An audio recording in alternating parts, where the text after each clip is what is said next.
Hey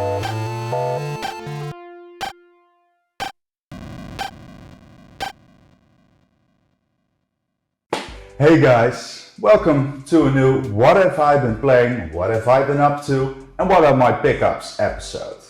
It's been a while since I've done one of these because I was searching for a technical solution to record my voice.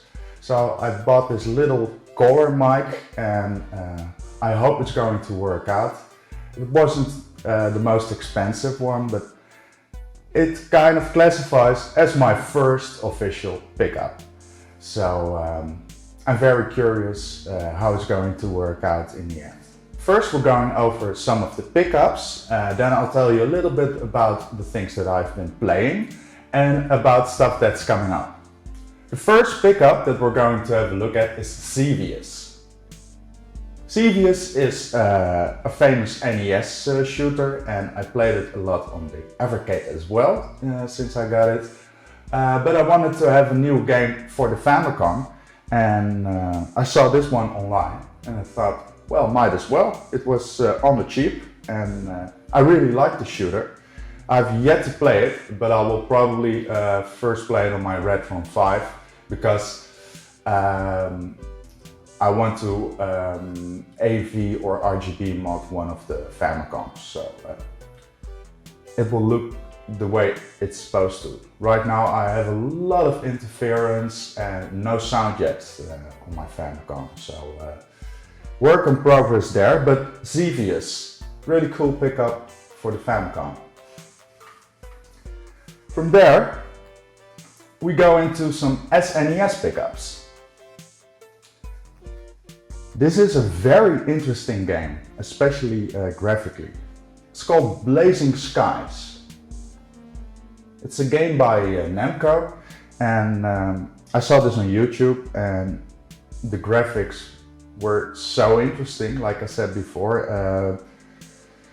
It's really hard to play because of these graphics, but for the Super Nintendo it was very impressive what they managed to do, kind of 3D wise here and there. And I remember my dad always buying me these kind of games, these World War I, World War II dogfight fly shooters. I also have the one on the Lynx. I remember when we got the Wii, he bought Blazing Angels for me. So when I saw this, it made me think of my dad, and that's why I wanted to pick it up. And the graphics, of course. Blazing Skies, I can recommend it. The next SNES pickup is a more famous one, and I believe it was one of the launch titles as well, and it's called Super R-Type. So Super R-Type is your middle-of-the-run shmup, and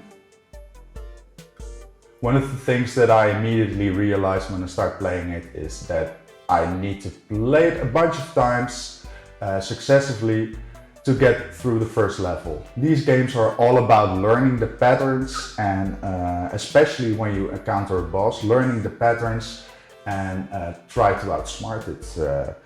But the graphics are impressive. The graphics are really impressive and a great showcase of what the SNES was capable of right off the start, right off the bat, I mean. So here, Super R-Type. It's a beautiful little shooter. So, and from there, we're going to another system, and that is the N64. First, I gotta tell you this. I hadn't played it in a couple of weeks or so, and I turned it on, and no screen, no signal. And usually with Nintendo consoles and other retro consoles, when I get no image, it's just a black image, but it's making contact. So I need to reinsert the cartridge or clean the cartridge, and it's fixed. But it said no signal, so I thought, well, maybe it's my AV cable. It's really old, and maybe I just need a new one.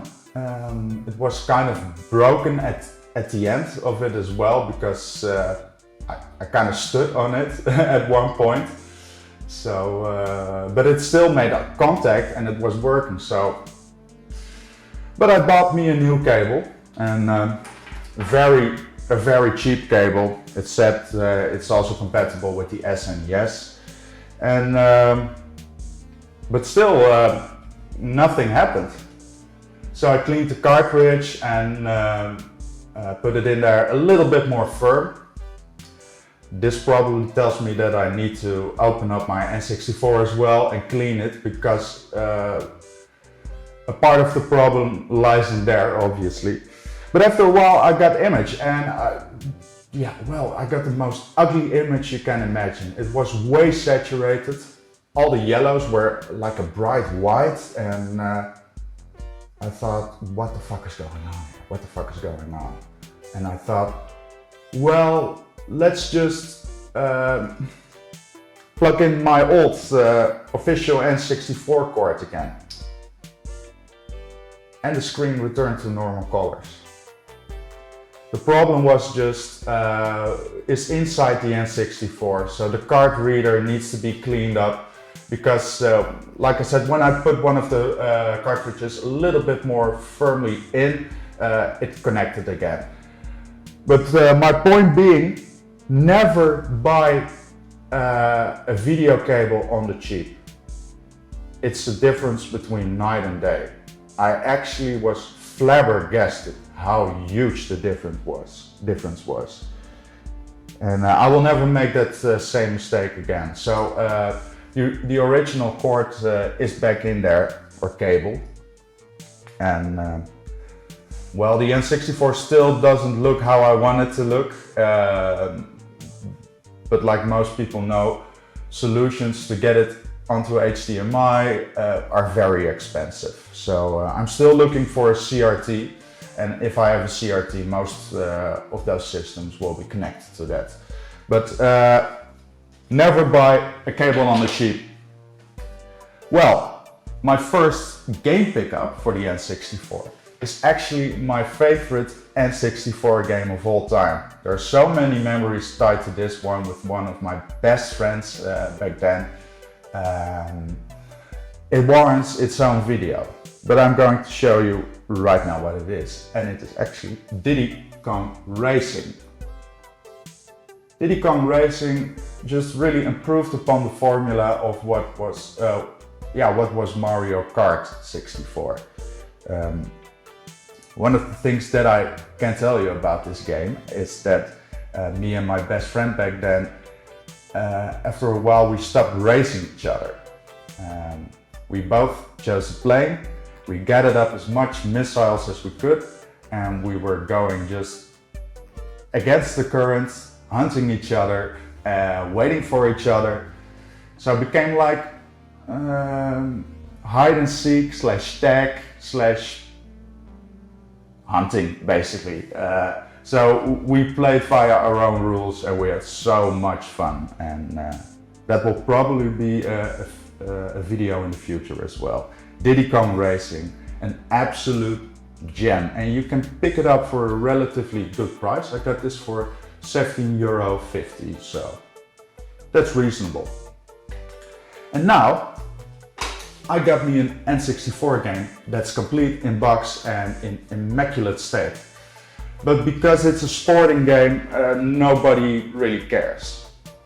But I played this game so much on the PC back then, but also on the N64. I remember the soundtrack, I remember that summer, I remember my favorite players being there on the big stage.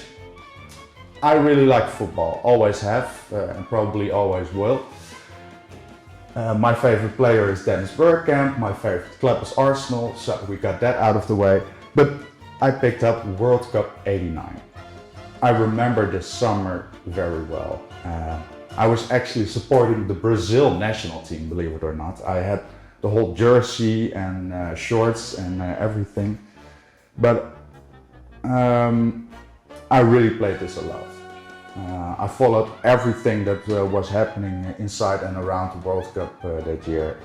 And this is a real pack of nostalgia for me. I'm really glad I've got it after all these years. I remember the mascot. Just love it. A few euros. Like, I believe this wasn't even 10 euros. Now, nobody cares, it's a sporting game, but to me it's worth gold, it's priceless. So many memories, and I still play I used to play a lot of FIFA, but a little FIFA here and there. Yeah, really glad with this one. Really happy. So, we're going into the next system. And the next system is the Sega Mega Drive. And a while back I picked up Sega Genesis, so the NTSC version of the Sega Mega Drive. And what I found out, to my big surprise, is that a lot of the games are compatible with the Genesis. And I'm talking about PAL games. They are compatible. Right now the Sega Mega Drive cartridge number 6 is in there. So it has Streets of Rage, Golden Axe, Hang On, Shinobi, stuff like that. And it even says Mega Drive cartridge, but I'm playing it on the Genesis, no problem whatsoever. Another thing is I was playing the Genesis via RF at the start, and I got a distorted image and the sound was really crappy. But when I bought a SCART cable, or it's kind of RGB SCART cable with, I believe it was the V pin, and connected to my old, well, just about HD television from USmart. It was a match made in heaven. Shane was here too, and I showed him, and he said, well, even if you get a CRT, just keep this Genesis hooked up to this TV. It's a match made in heaven. It looks so good. We all know that the RGB output of the Genesis and Mega Drive is probably the best one out there, but I didn't expect this, and especially not on a modern TV. So that stays on here. And speaking of which, there's been another console edition that I will share at the end of the video, which I'm really excited about, and it's also hooked up to this TV. It's actually connected to the S-Video, but I'll tell you all about that later. First, the first Mega Drive pickup. And I went for 2 licensed games. I'm one of those licensed game suckers, that's why I love doing the show as well. And I've always hoped that it'll be a good game. Didn't look up any reviews or anything, but here's Indiana Jones and the Last Crusade. I kind of played, well, no more than 5 minutes through it, and yeah, I already know what I'm in for.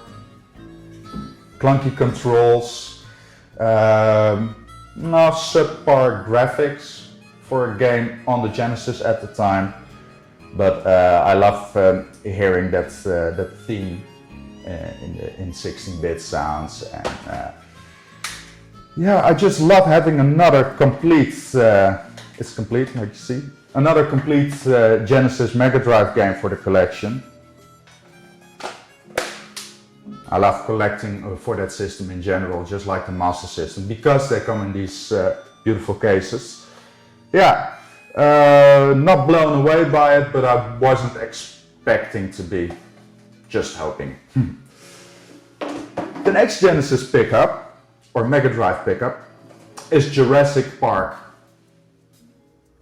This game has had a few incarnations on a few systems, and they're all different. So the SNES version is like a top-down, almost Ikari Warriors-like game.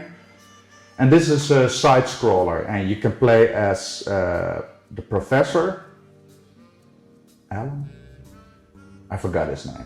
And or you can play as the Raptor, and I still need to try playing as the Raptor. I've heard that that is the most fun. Even though a very brutal, broken little game here and there, but it has some very interesting graphics.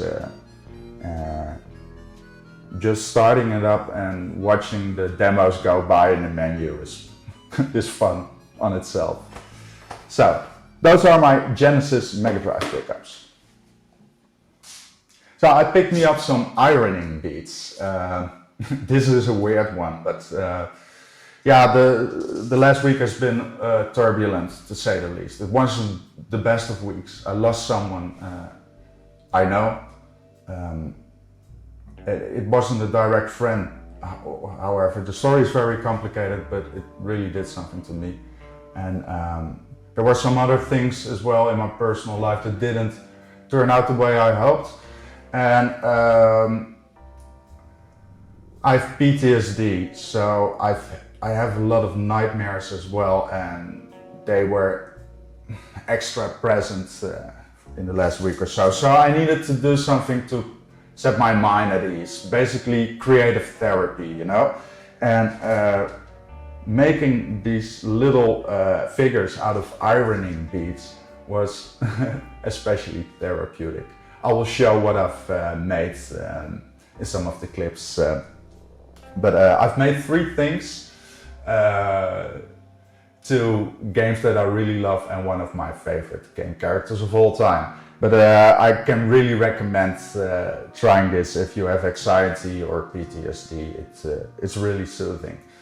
But the ironing process of it was a little bit more difficult than I thought, because with the Samus helmet, it came apart.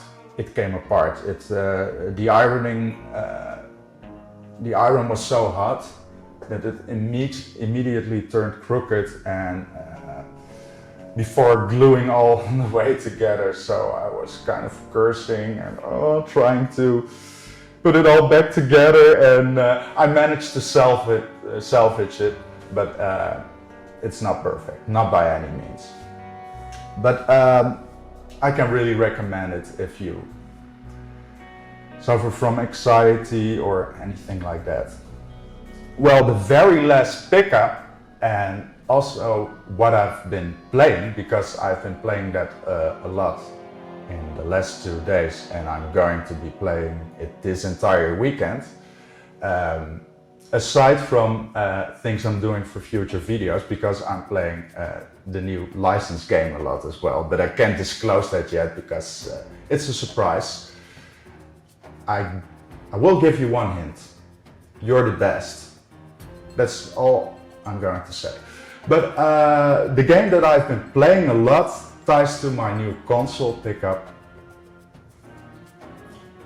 And I've played almost all of the games in the series except this one, so I didn't play it in chronological order. I'm really excited about this because I didn't play on the system at all back then, and now I have it with a few games, and it's the OG Xbox and Halo 2. I finally have an OG Xbox and wow, I'm so excited.